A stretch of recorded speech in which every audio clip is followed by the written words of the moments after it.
Hey everybody, I'm Eric Oberembt, and you're listening to Be Authentic or Get the Fuck Out. We talk about real shit, what's on our minds, and don't give a fuck if it makes you feel a little uncomfortable. So sit back, strap in, and get ready for some real shit. Hey everybody, welcome back to another episode of Be Authentic or Get the Fuck Out. I'm your host, Eric Oberembt. We're checking in again at RoofCon 2022. Housekeeping, share this shit. If you get something out of it, if you found some hope, if you found some direction from my guest here today, please take the time, share it with your network. I don't have sponsors. I don't have any money. I'm fucking poor. So I need you guys to share this. That's payment. All right. So our guest today is Sean Winkle. Sean, thanks for being here, buddy. Yeah, man. I'm super excited about it. It's one of those things that you come in with guys that are they're in this industry, and you don't really feel like there's going to be a lot of people around here that do recovery like that, you know. Right. And so whenever you meet people, it's I followed you ever since day one. You know, matter of fact, I think Hunter introduced me to you at his office in South Carolina. Oh, shit, that's yeah, right. And it was a long time ago. I was like, before the reg, that was pre-21. Like, I just started. And yeah, so it's cool to be on the show finally and being able to stick around and prove yourself enough to get out and be with the guys that are big dogs. Well, you know, what's crazy is that, so I knew you, obviously, right? I knew about you a little bit. I've been part of Revolt for a while, but I haven't been able to attend everything because of family obligations and other bullshit. And when I finally got to see, that video that William the fireside, made, right? When I got to see the fireside, I was like, motherfuck, like, we need to be friends, right? Like, because we have the same purpose. I think so. Does that make sense? It's one of those things that my whole thing, and Hunter helped me find mine. Like, you know, Hunter did. He did, and he's big about that. And Revolt kind of helped just justify that to me. Yep. And mine is everybody you see that's on the side that's in the middle of the median on the freeway mowing fucking grass. They're addicts, man. Yeah. You know, and I'm not saying that all landscapers are that, you know, that you can't like landscape and that you can't like and do that. It's a job, you know, but. And when you really think about it, 90% of those people are addicts, and it's because they in their own mentality, their own self, they think that they're limited to doing that. And when you got somebody that has the ability to I got 16 felony charges, man. Right. You know, 16, and I'm the general sales manager for a $50 million operation. Right. It's like if those guys, that's a miracle. If those guys, it's a miracle, dude, because I should be dead. You know. And if those guys, you see me doing that, and maybe to just give that one little fiery hope for them to go branch out away from that weed eater, you know what I mean? Right. And so it was funny how that actually played out, because it ended up, I kind of switched reaching back, but I wanted to reach up first. Yeah. And I noticed that Cornerstone didn't have addicts.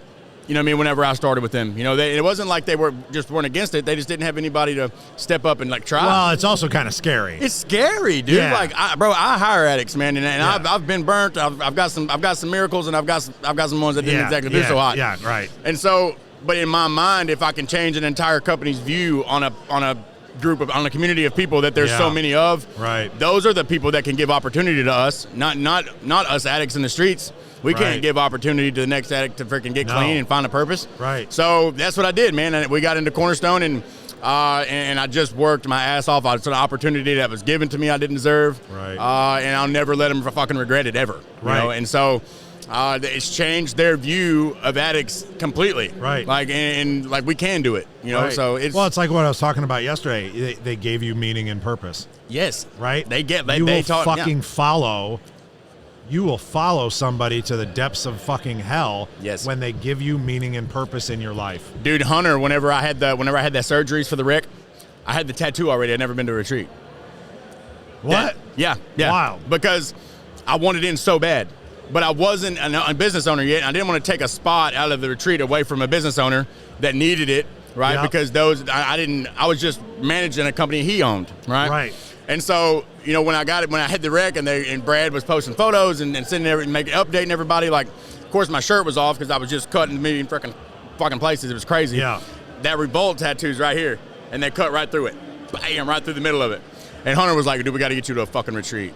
Did he not know that you had it? No, nobody knew. Really? I just got it like a week before I wrecked. Wow. Like, because I really, it was an envy thing. Like, really, I was so fucking mad. I was like, fucking Brad gets to go. And I was like, fuck this guy, you know? I mean, in general, people generally say, fuck you, Brad. Yeah, anyway, right? Yeah, genuinely, bro. That's my best friend in life, dude. But, like, genuinely, it's like every other day we're like, fuck you, Fuck you know? yeah. So, but, like, they cut through that tattoo and they put it back together angled. Okay? Because I was all fucked up. Like, literally, wow. the doctor told my mom, I was still in a coma, that, we put him back together enough for you to say bye. Let's talk about the wreck. Okay. So tell everybody what happened. Yeah, so I was riding. I rode all the time. It was my motorcycle. Yeah, man, it was a sport bike. Them crotch rockets, and okay. And I ride like an absolute psycho. Yeah. Because that was I get pissed off at somebody or I get pissed off at something, and I can't fucking act. Why do we drive fast when we get angry? It's like it's going to do. I don't know. I did the same. To me, and I know what it is for me. Yeah. Like for me, it's I could be pissed off at the world. I could be mad at fucking Brad. Yep. I could be somebody changed something I didn't like, yep. and I get on that bike and I go. And I fucking floor it. Yep. Or I twist that throttle all the way off, or I put that thing on the back wheel at 90 and ride it to 140. Right. And I forget yep. why I'm mad. I am 100% okay. free. Yeah. You know? All right. And so when I get off the bike, I don't remember why I'm mad. But so I left the office, man, March 17th. And because I ride the way, now this is going to twist around a little bit. Because I ride the way I ride, anytime I'm going speed limit or slower, I'm very complacent. Okay, I'm very one-armed riding and looking around and just kind of not really focused. Yep. And I say that because I'm really big on extreme ownership, right? Like everything that's gone on in my life, I promise you I had a part of. Sure. And so I was going 40 miles an hour down to downtown Little Rock, which is like nothing. I wrecked a bike at 100 before and rode another bike from the scene. And walked away. Yeah. And this one was different, though. There was a lady ran a red light. She was texting and driving.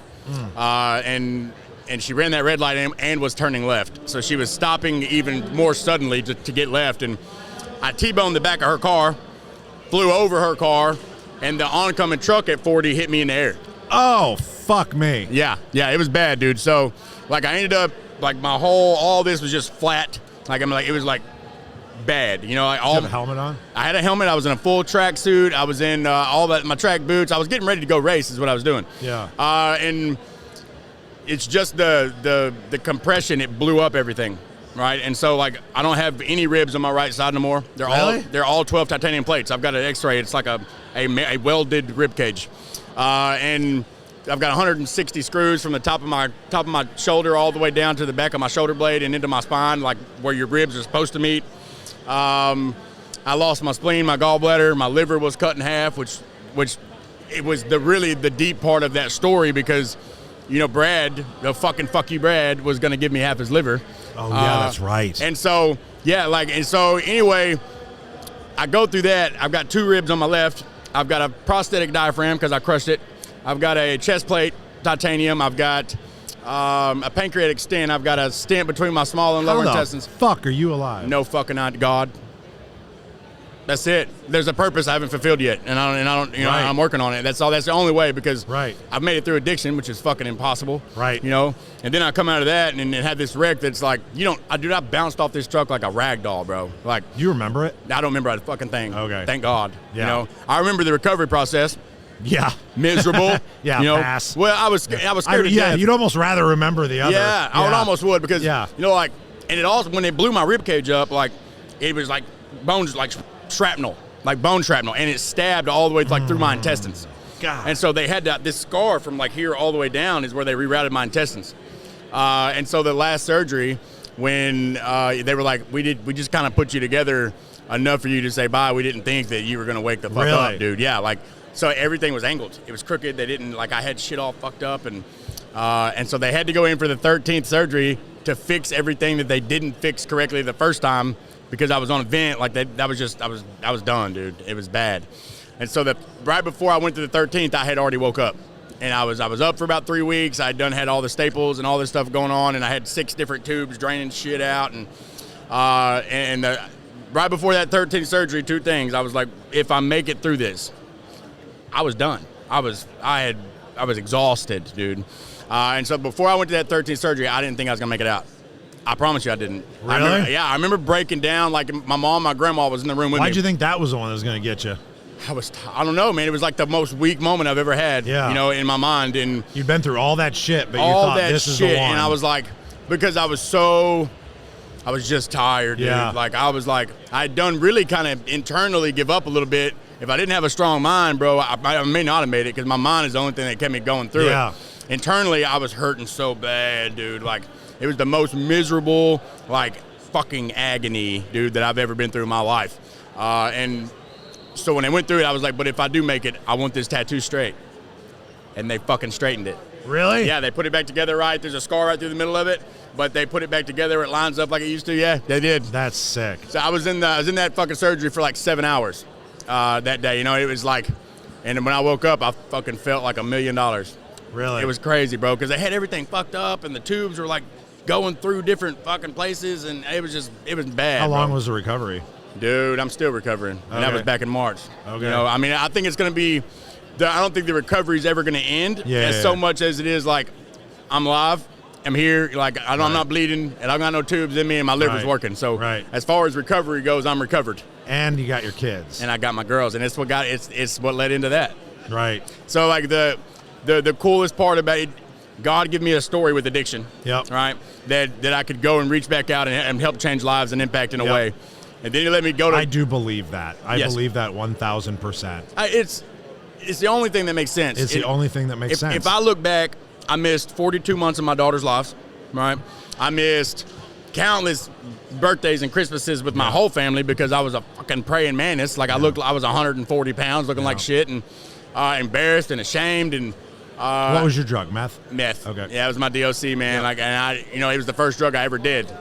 Yeah, it was just a timing thing, Like, if you listen to the podcast we did with Mike Baer, guy that's on Dr. Phil, he was meth guy as well, and he had a really good point. He goes, I thank God every day that meth was my drug because it accelerated my bottom.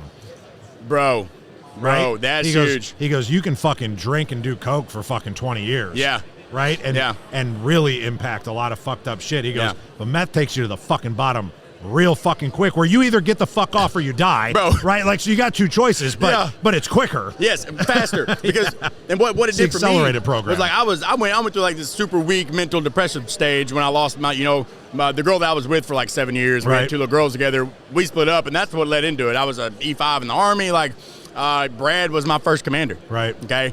And so as I'm going through that, I hit that fucking dope pipe, dude, and I don't remember. I didn't fucking care about not a damn thing no more.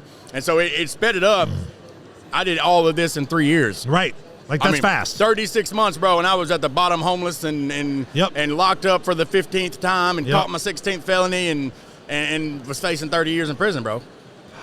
And so, like, it just, I don't know. It's hard to really look back on them 3 years that I was high and not think that if I just don't do this, then that's 1,000 days completely wasted. Mm-hmm. And if I do, then at least I can pull something out of it. Yeah. And not have a complete wasted 3 years. That's the only way. You're 100%. I 100% believe that the shit that we went through, the stuff that we did, is why we are still here and allowed to be here. Yeah. And we're not, if we don't take that shit and that story to be able to bring it to other people, to be able to even help one fucking person. And if you don't do that, it is I believe, and this is why I get not angry, but I get irritated when people want to kind of hide behind their recovery and not talk about it. I think it's your goddamn responsibility. And I think it's your duty. Yes. To go out there and honor the people that you fucked over. Yeah. There are people around here, right, that want to and are scared to. Yes.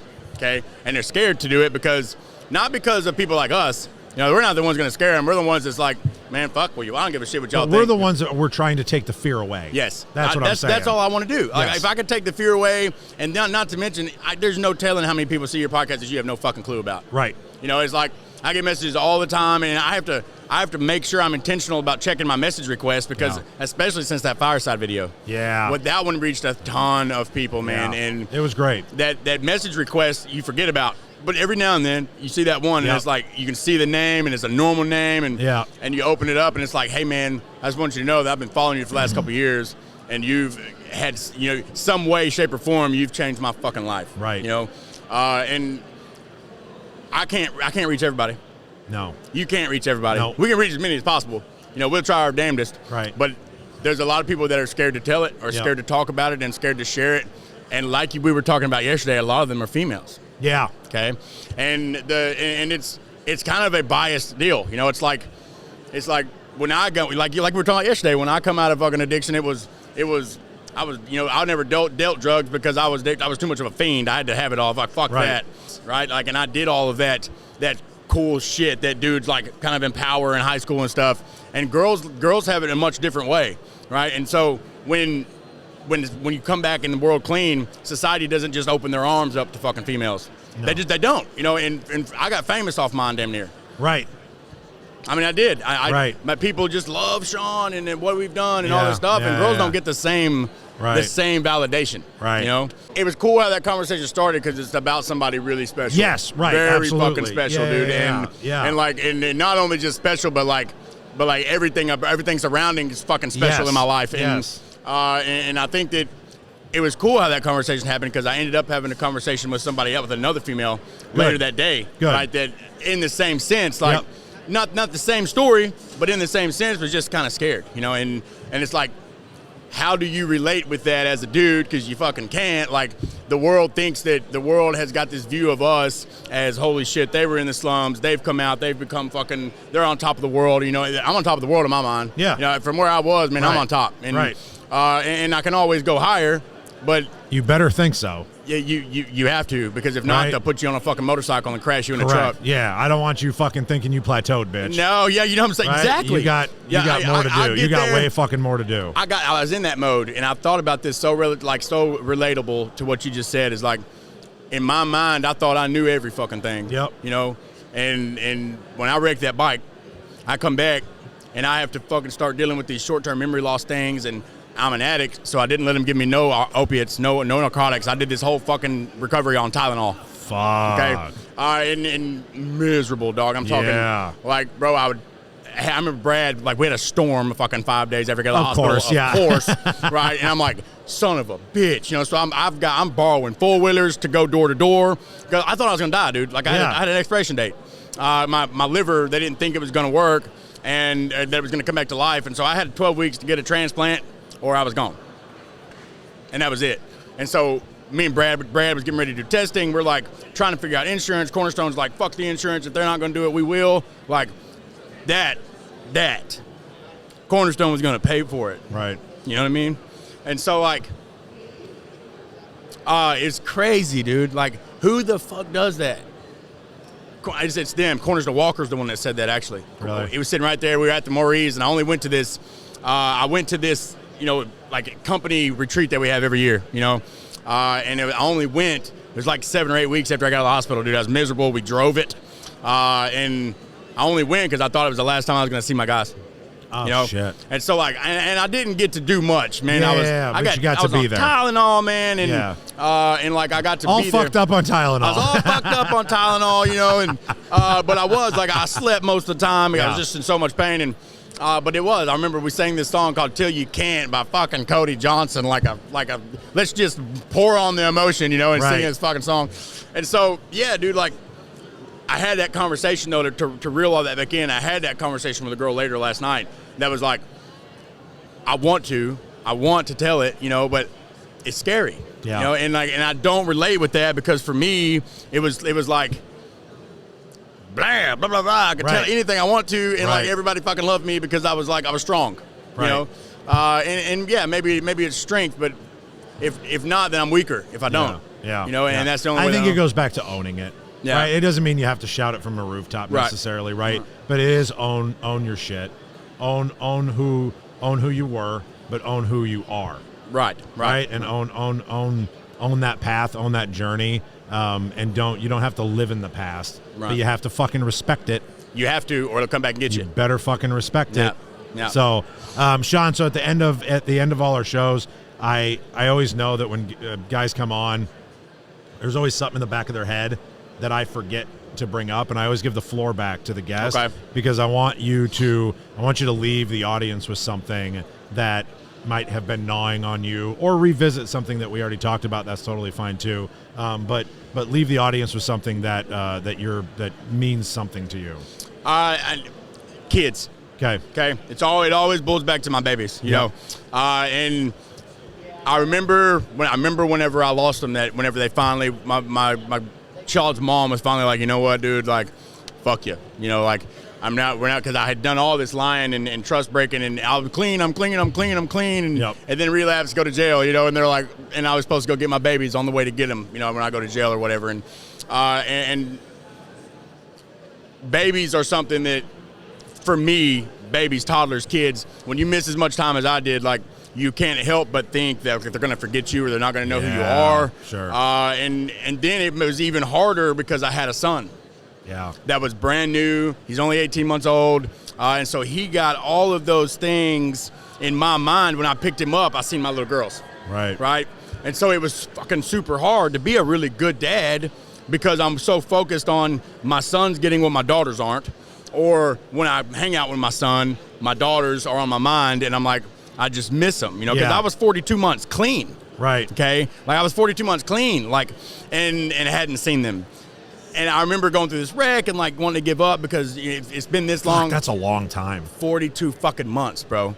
And I stayed clean, right? This is what most people don't know, and I'll leave it with this. So I'm adopted, okay? My stepdad, right? I've got his last name, and I fucking had a badass childhood and stuff, dude, but my biological dad, I met him my first time when I was 17, okay? And it was the worst day of my fucking life, I thought, because I met this dude, and he was a piece of shit. Like, he's, like, got warrants for failure to register as a fucking sex offender, right? Shit. Like, yeah, piece of shit, dog. And so when I met this dude and I seen who he was, in my mind, no fucking way will I ever have anything to do with this dude. I got a daddy. You know what I'm saying? Yeah. And I'll never have anything to do with this dude ever again in my life. Right. It was a lesson for me, though, that I never knew I would need. I swore to God I would never become that motherfucker. Right. Right? And I didn't do no failure to register ass shit, you know what I'm saying? But I did become that meth addicted guy, right? But it was the lesson I needed to learn to get my girls back, because I knew that the moment that I met them again, if I wasn't somebody they could be proud of, I'd never see them again. Yep. You know? Yep. And so the only thing one thing I can guarantee is that you're not going to get your kids back if you go back out and use. Yep. All right? Because it's the only guaranteed answer you have. You may never see them again if you stay clean, dude. I can't promise you that you're going to. Right. But what I can say is that if you're somebody that they can be proud of when they see you the second time, or they meet you again, yep, you got a better chance. Stay fucking clean, stay strong, and get your babies back, you know? Love it, brother. Everybody, thank you for tuning in. This has been an amazing episode. I fucking knew that it would be. I'm glad that I got to sit here and got to know you a little bit better, and I hope that continues for us and down our path. I think see no reason it wouldn't. We need to spend more time together, get to know each other, and do stuff, right? Yeah. Like we can help a lot of people, and that's why we're still allowed to be here, is because that's what we're supposed to do. The connection was made for a reason, man. 100%. So fuck me. If you like the show, if you had a good time, if you got something out of it and you think somebody can get something out of it, please share this shit. And remember, everybody, be authentic or get the fuck out. Get the fuck out if you can't be authentic. Get the fuck out if you can't be authentic.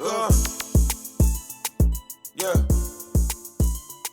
Swipes.